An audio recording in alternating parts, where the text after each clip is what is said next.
So the process that we teach at Stanford that we call design thinking is basically a 5-step process, starting with empathizing with your end user in order to define the problem that you think is actually worth working on, going from that problem scoping, ideating a copious set of solution possibilities, and then rapidly prototyping some of those solutions in order to re-engage the user. We're going to start with this first step, empathizing with the end user. And one way to think about the entire process is we're going to be going broad in order to go narrow. Too many times our decision-making process looks like a constantly narrowing funnel, and what we want to be mindful of is going broad, generating options in order to make good decisions. So many times we'll be oscillating between flaring and focusing, and the empathize portion of our process is actually a flaring process. After we have flared and gone broad, we'll then begin to use a second part of our process that we call defining the problem in order to focus our innovation efforts moving forward. So let's talk for a second about empathy. What is empathy? We like to think of it with the Webster's dictionary definition as the intellectual identification with or vicarious experiencing of the feelings, thoughts, or attitudes of another. It's a little bit complex. We know that you've done the pre-work, right? We know that you've read the field guide, that you've read the interview guide we've provided. You also read Dave Patnaik's article called Innovation Starts with Empathy. So we know you actually have a basic understanding of what we're talking about. How we really think about empathy is that you're able to feel what someone else is feeling and that you're able actually to reciprocate and mirror their emotions. What we find is that great design is fueled by emotional insight of the end user of a product or service. And so the process of empathy is really seeking to get to the emotional richness that your users are living in. Lastly, we engage this process in order to discover not only what people's explicit needs are, the things that they say, but more importantly, the things that they don't see, what the latent, unmet, implicit needs that they feel are, so that we can delight them and design for them in order to bring disruptive innovations to the market. The implicit truth here is that we actually don't know what problem we should be working on until we better understand our users. All too often a business problem comes to us and we take it as given. What our process implies is that let's not just take a problem as given. In order to really understand the problem we should be working on, we need to go and deeply understand the people that we are trying to serve with our products and services. And empathizing is the way that we do that. We have a couple stories we'd like to tell you to show how this kind of deep understanding of end user dramatically shifts the way the problem is framed for an organization. So this is a great story. This is a student of ours, Doug Dietz, here in the picture. And he's in charge at GE Medical of designing, he leads a team, designing all these medical devices, MRI machines, CAT scan machines, machines that are truly sort of massive in scale. And he went through a design project that I think is a great example of gaining empathy. He had been designing machinery that was used, quite a bit was used in pediatric wards for children, and particularly children that are in the range of sort of 12 years and younger. And there'd been, he began to notice challenges with that demographic in terms of using the machinery, and that a lot of kids were being sedated as they were using, having to get scans to stay still, and he had initially done all of his empathy work with technicians, the people working in the machines. That was what he thought his user was as he designed these machines, and worked very hard on the technology and the look and feel. So what's different about this story, and a great example of empathy, is Doug took his team out and actually began to gain empathy with children. And think about those unstructured conversations with kids about what their hopes and desires were, what they thought was interesting, very unstructured conversations. And they led to really fabulous results. Just to sort of show you the punchline, as he began to prototype, they built machines that actually mattered to kids. And what mattered to kids, what he learned from empathy, was kids really want an adventure. They want excitement. They want a story.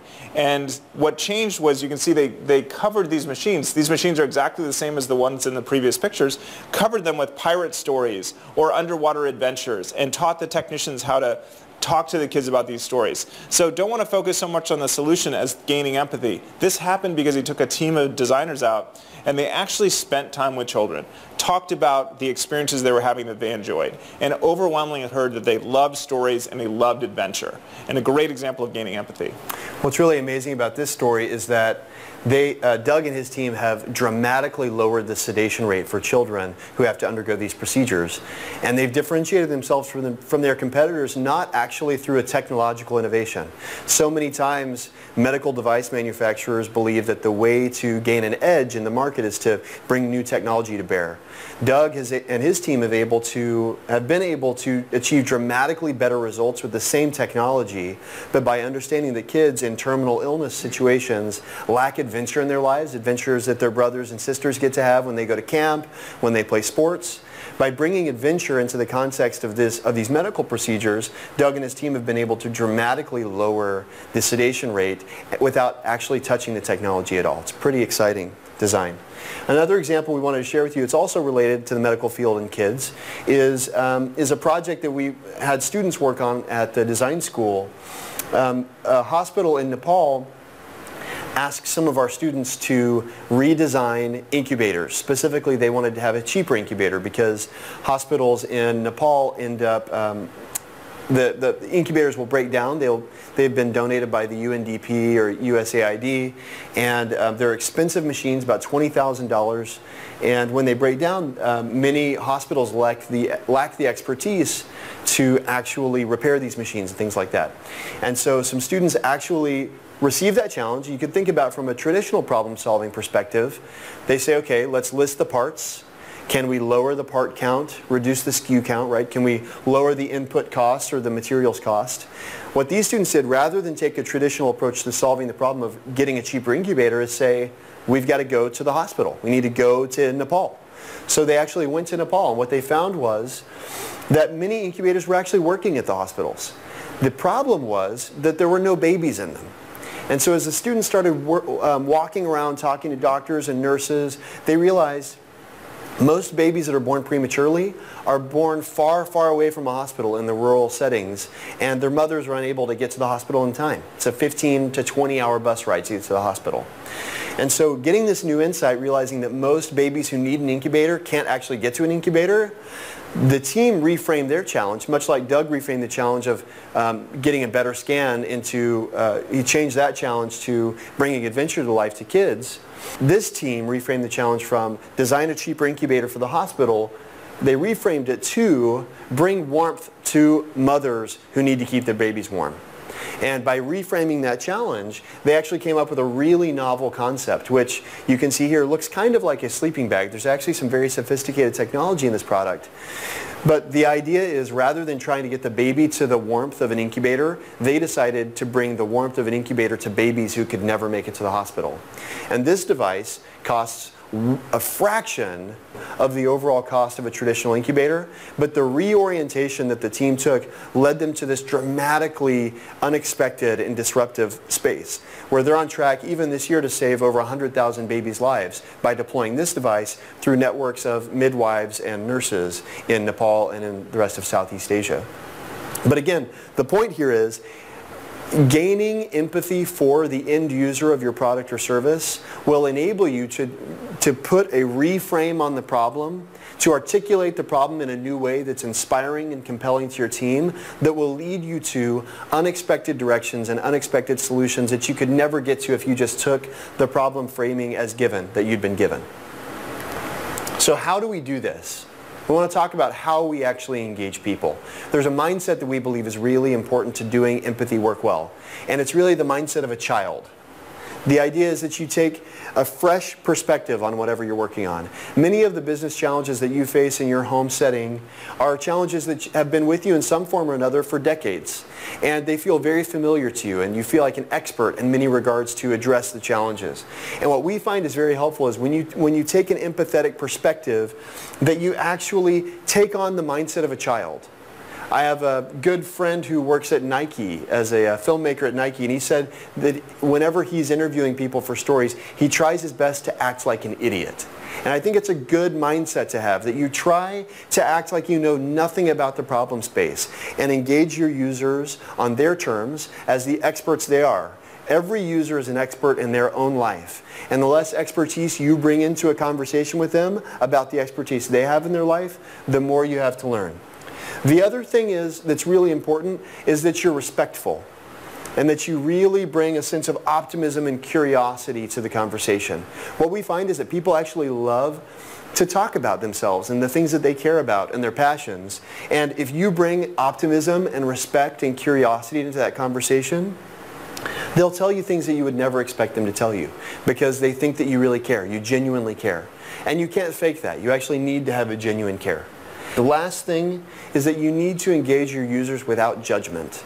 Many times we have preconceived notions about what someone thinks or feels or does, and especially if we're dealing with demographics or users that are unlike us, we tend to project some negative attributes to those users. And what we need to acknowledge in this design process is that we need to not bring any of that judgment into a situation, into a conversation with the user, and rather approach it optimistically and understand what are the positive motivations maybe behind a particular behavior. What are the things that may not be clear, that don't reflect on the user, but may reflect on your own organization or your own design flaws. But really being optimistic and respectful and not judging the end user of your product or service. All too often we hear people say, they don't get it. If there's a problem, it's because the user doesn't get it. Our perspective is, if there's a problem, it's because the team doesn't get the user, not because the user doesn't get the product.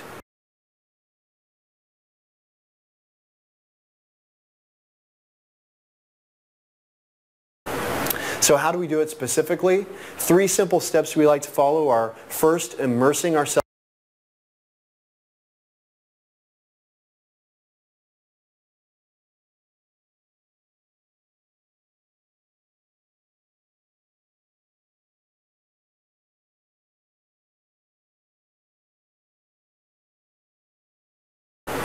So how do we do it specifically? 3 simple steps we like to follow are, first, immersing ourselves in the context that our user lives in, engaging.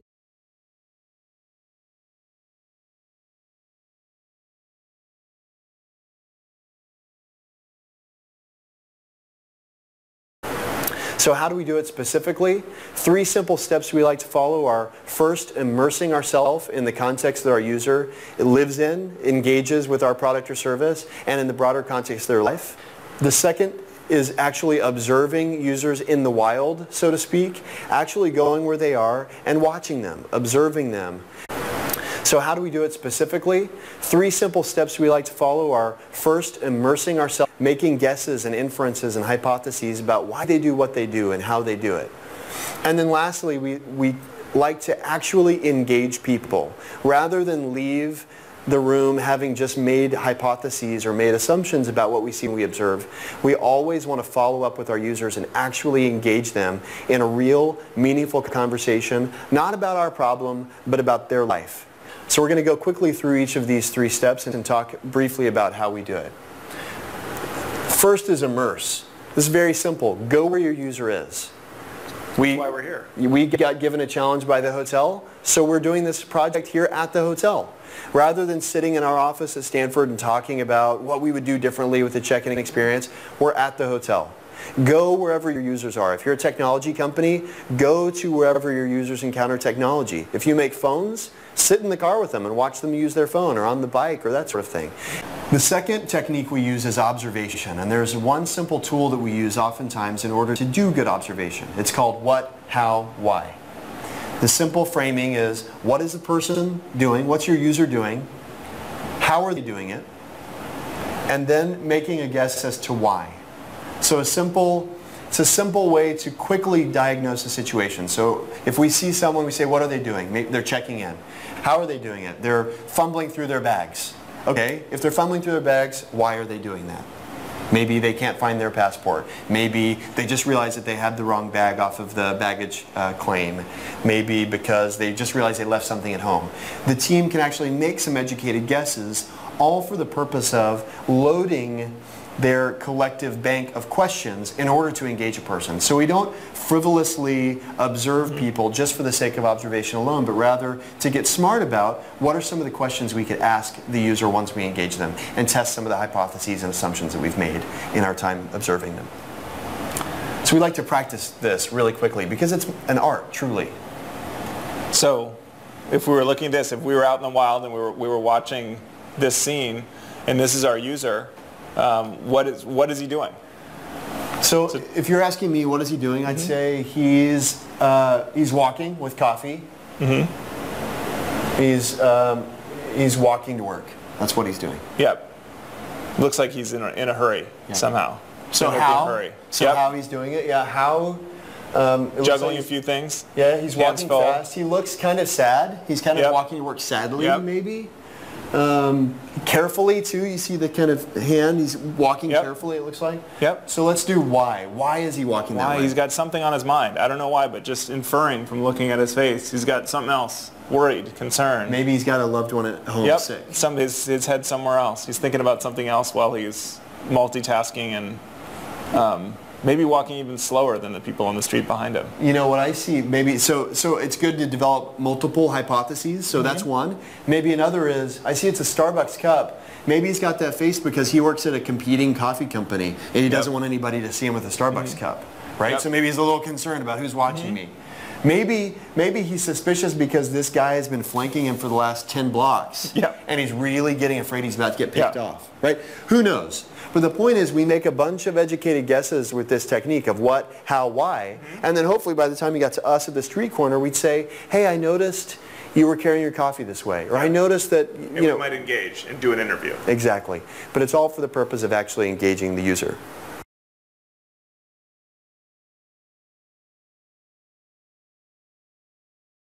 So then lastly, engaging. How and who do we engage? Yeah.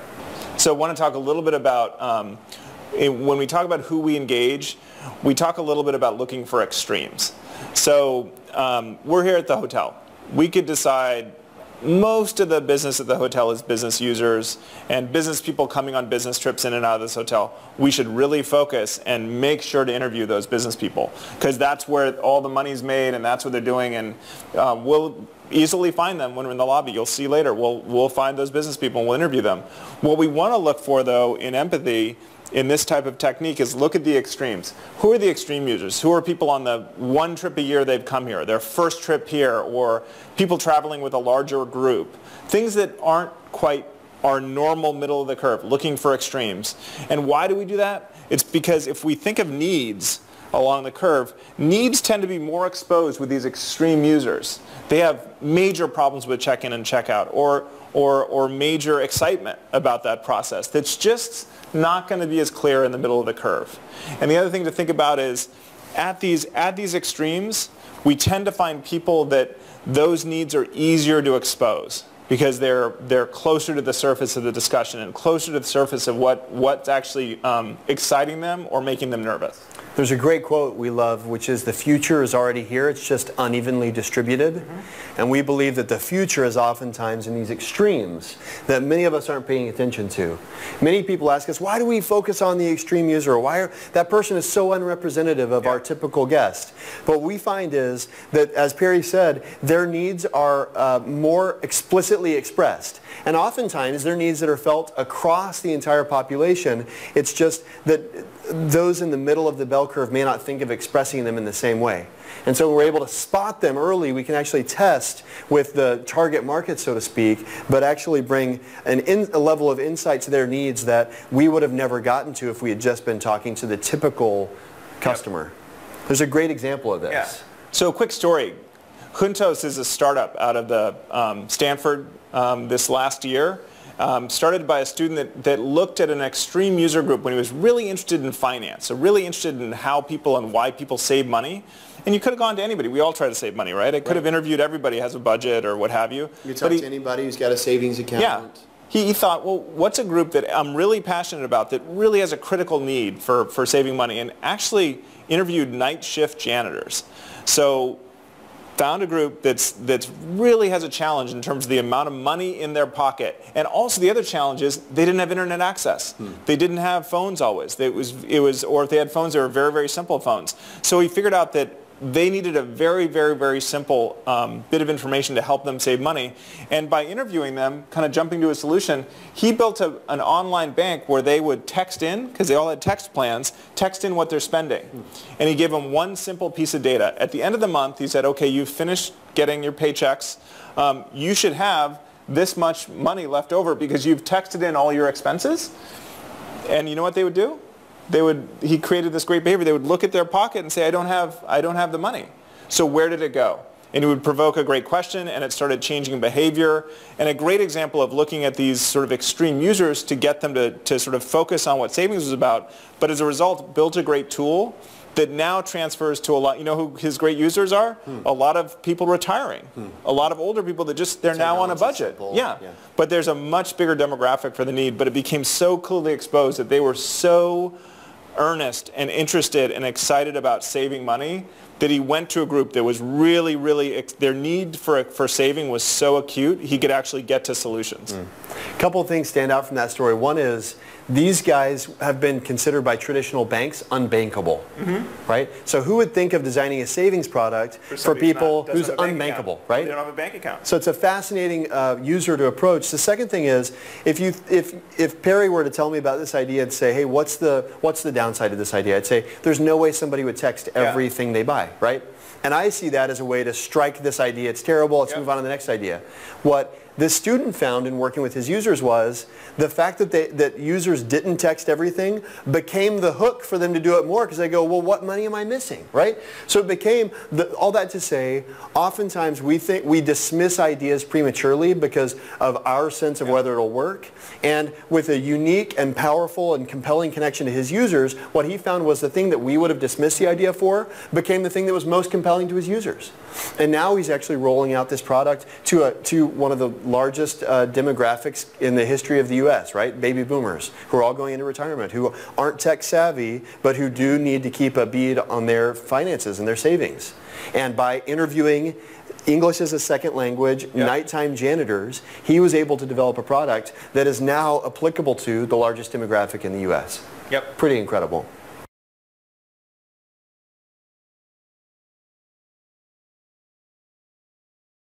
So how are we going to engage? So once you figure out who you're going to engage, the next question is, how will you do it?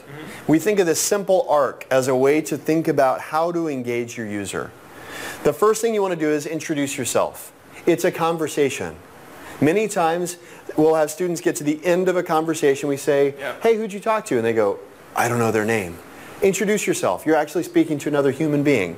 Introduce yourself. Tell them a little bit about your project. What are you doing and why? Feel free to say you're taking a Stanford design class and you're trying to do a design project. Many people are open to academic motivations. The first thing you want to do then is build rapport. So before starting and saying, hey, we're trying to redesign the check-in experience, what do you think? Tell me your 5 ideas. How'd your day go? Right. How are you today? Yeah, maybe start with, hey, so what's your morning look like? What'd you have for breakfast this morning? I had this crazy pizza. I know, I love pizza for breakfast.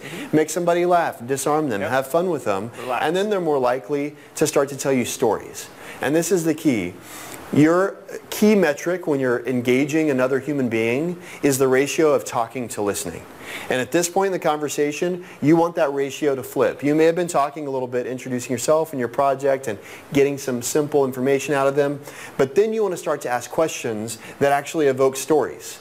And you want to say, tell me about the last time you did something. Tell me about your favorite something. And it doesn't have to be related to your work or to your problem. It could be, tell me about your favorite movie. Tell me about your favorite music. Where do you love to eat? How did you get to the hotel? How did you get to the hotel? To get here, from home to here. It's not even about check-in, right? It's about, tell me about your morning lead. I want to know everything except your check-in, right? But if you get people to tell you stories, what you find is you start to get a sense for what they care about and for what is meaningful to them. And you can bring that information back to your design space in a way that's much more powerful than just putting your design challenge on the user and asking them to solve it for you. That's not their job. Your job is to understand them and then bring that understanding to the design space. As you're evoking stories, you want to be exploring emotions. It's uncomfortable for some of us, but we really want to get to emotional territory with our users, asking them how they feel. Why did you do it that way? What was your motivation behind that? Try to think of as many ways as possible to ask the question why. And again, this attitude of bringing the mind of a child to your problem is really helpful, right? Any of us who have a 3-year-old child know the best question they ask is why? Why? Why? Again and again. And in a conversation, that's the shortest word you can ask to get the longest response. Ask why. And then the last thing that you want to do is thank your user. Thank you for talking to you. And wrap up. Maybe say a couple of things to demonstrate that you're actually listening. Say, the big thing I'm taking away from this conversation is blank. And it doesn't have to be about your problem. Again, it may be, the biggest thing I'm taking away from this conversation is that restaurant you recommended, I definitely want to check out. That's a human connection. And again, what you're trying to do when you're engaging your user is not solve your problem. What you're trying to do when you're engaging a user is make a human connection so that you can understand your user better. So just as an example, to flash back quickly to this seeking stories and exploring emotion, just a couple of examples. When you're seeking stories, easy questions are, tell me about the last time you did something. Tell me about an experience that you've had with. Tell me about the best or the worst. One tip that we often say is never say often when you're asking a question. You never want to ask your user to do the work of averaging out their life for you, okay? So rather than say, when do you usually eat breakfast, or when do you often eat breakfast? Never say usually or often. Instead say, when did you eat breakfast today? Or what did you have for breakfast today? But it's very important to be specific. Tell me about a funny breakfast you've had, right? As long as you're getting stories, if you say, when did you usually eat breakfast? They're going to say 9 a.m. Conversation's done. You say, when did you eat breakfast today? They say, oh, well, I had to wake up a little early. I ate about 8:30 because they're going to go into a story. And that's the goal. And then you can ask why. Why did you eat it at that time? Yeah. And the next thing you want to do is talk about feelings. How did you feel when something happened? What were you feeling at that moment? And we highlight this because, again, it's a little bit difficult for us to engage strangers in a feelings-based conversation, but this is where you're really going to get the information that's going to fuel your design process later. If you can understand how people felt, that's really important. And then always ask why. So really, can you tell me why that matters? Say more about that. Huh, I see. Do you know why you think that? Okay. And that's important to you because why? Just always try to get more and more information. You want to be following your user in this conversation, okay? So rather than approaching a user with a checklist, you're not trying to meet a quota. You're trying to have a good conversation. And a good conversation is characterized by a natural back and forth and following threads. It's okay if your conversation deviates from what you think the topic is supposed to be. It's very difficult if you're having a mechanical, robotic conversation with your user for your user to stay engaged. So if I said, Perry, what'd you have for breakfast this morning? Eggs. What do you usually do to get to work? Drive. He's going like, is this a survey? Right, a conversation would be, what do you have for breakfast this morning? Eggs and toast. Okay, why did you have toast with your eggs? Because we had a family breakfast. Oh, and what about toast is for a family breakfast? We had a first day of school today. Oh, that's cool. And so you want to have maybe more ingredients to kind of celebrate the momentum of the occasion? Or? And yeah. You get the point, right? He wants to talk more. I want to tell the story of my breakfast. Right? Yeah. But the point is, if I'm thinking about my checklist of all the things I need to learn about my user, I'm shutting him down. He can't tell me anything. But if I just follow him, all of a sudden I've learned, oh, it's the first day of school. Guaranteed if I was going to redesign check-in, first day of school would have bearing on that. If I'm going to redesign a shirt, first day of school has something to do with that, right? But if I get to his emotional territory, I can repurpose that to almost any design challenge. And that's where we really want to be driving with our users. Last thing, make sure to capture what you're learning, okay? This is very important because we often say that if you don't capture it, it didn't happen. Many times we think, oh, he told me about the family breakfast. It was so meaningful. Can't wait to tell my team about it. We go back to the team space and I say, I'm thinking, I know he said something meaningful, but I can't think of what it was. Write it down. You're never going to have a better opportunity than immediately following a conversation to take some notes, okay?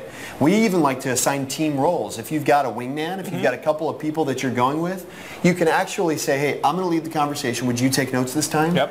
Because it's really hard to engage in a conversation and take notes. I'm sure that you've tried that many times. But the idea is take photos. There's nothing wrong with asking a user if they wouldn't mind to take a photo with you after the conversation. Make sure that you write down anything that you hear. Stories, keywords, contradictions, emotions, body language. Write all that stuff down. And then lastly, make some guesses about what do you think they're feeling or thinking or questions you want to ask later. Because once again, as you get into the middle of a conversation, sometimes it's hard to keep track of where you want to be headed. And then if you've got a partner, your partner will do a really great job of helping you remember things that you want to accomplish that you maybe didn't have time for. So if I'm interviewing someone, Perry may be able to say, hey Jeremy, hang on a second. You mentioned this a second ago, ma'am. Could you tell me more about that? And he gives me a breather, and he's able to redirect the conversation to a meaningful point that I may have missed.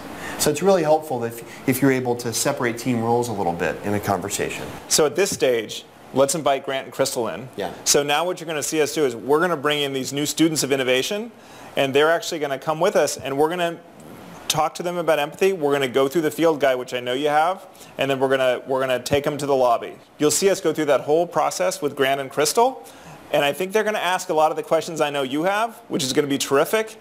And at the end of that, you will be able to watch actually our whole day on tape. So with that, let's invite them in and get lecturing with them. Great.